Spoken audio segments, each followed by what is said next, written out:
Halo semuanya, hari ini saya akan memberikan pembelajaran tentang materi Undang-Undang Dasar 1945 yang berlaku antara 18 Agustus 1945 hingga 27 Desember 1949 yang memiliki peranan penting dalam sejarah pembentukan negara Indonesia. Berikut penjelasan lebih mendalam tentang Undang-Undang Dasar 1945 pada periode tersebut. Yang ke-1, ada penetapan Undang-Undang Dasar 1945.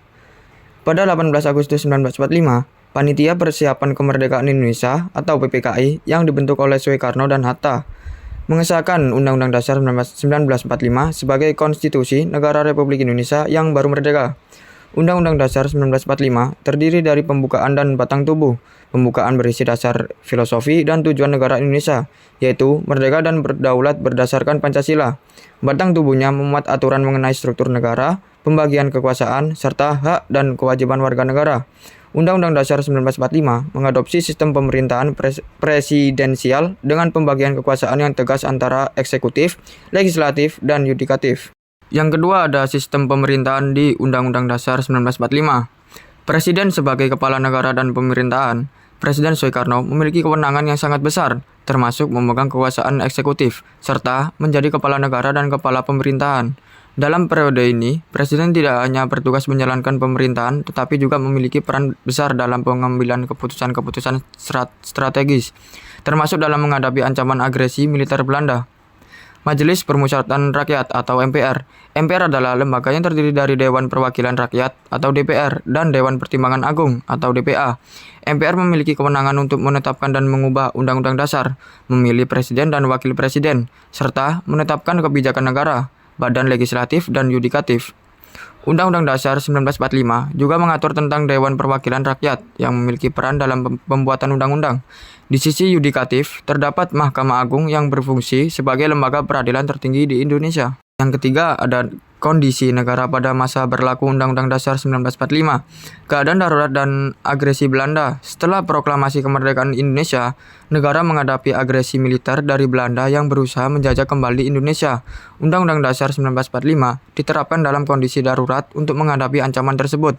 Presiden Soekarno dan Wakil Presiden Hatta memimpin negara dengan sangat otoritatif karena situasi darurat ini. Pemberontakan dan dinamika politik. Dalam periode ini, beberapa daerah juga mengalami pemberontakan dan pergolakan politik yang memengaruhi stabilitas pemerintahan, seperti pemberontakan di Madiun dan daerah lainnya.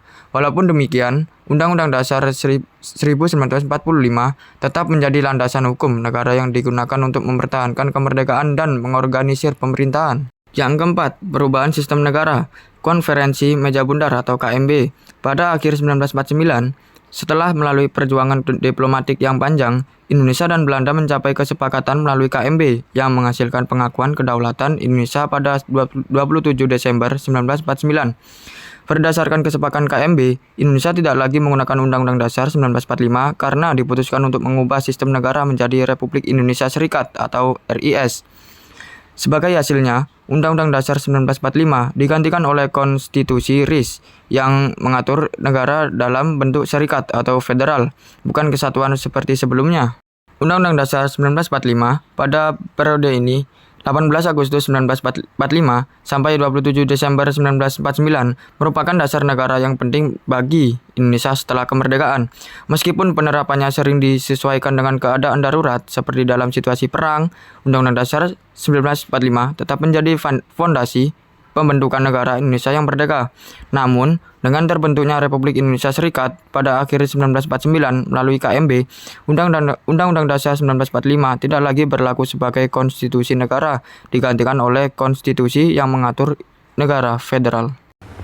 Komite Nasional Pusat dan Komite Nasional di daerah-daerah mendirikan partai nasional di pusat dan di daerah, mengadakan badan keamanan rakyat, mengadakan fond kemerdekaan,